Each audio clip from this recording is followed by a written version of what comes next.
আপনারা 23-এর আগের একটা নির্বাচনের আগে 2023-এর নির্বাচনে দ্বিতীয়বার বিজেপি সরকার এসে তার আগে দেখবেন উনি ধর্মনগরে একটা মানে একটা সভায় উনি বক্তব্য রাখছেন যে এইবারই লাস্ট নির্বাচন, আপনারা কংগ্রেসকে ভোট দিন, কারণ তারপর ওনার বয়স হয়ে যাবে, বয়স হয়ে গেলে আর সুযোগ থাকবে না।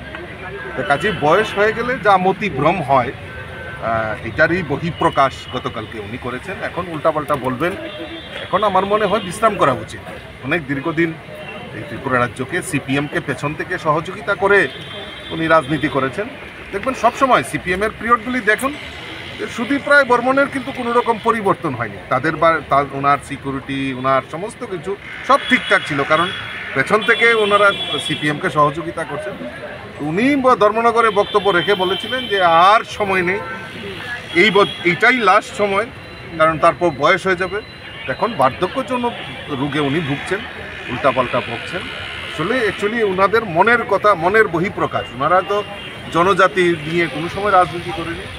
এই রাজ্যের জনজাতিদের সবসময় পিছনে ফেলে এই জনজাতিদের কিভাবে লুণ্ঠিত করা যায় সেই সময় তারা এগুলি আমরা দেখে এসেছি।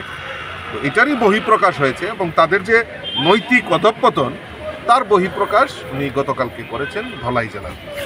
গত পরশুদিন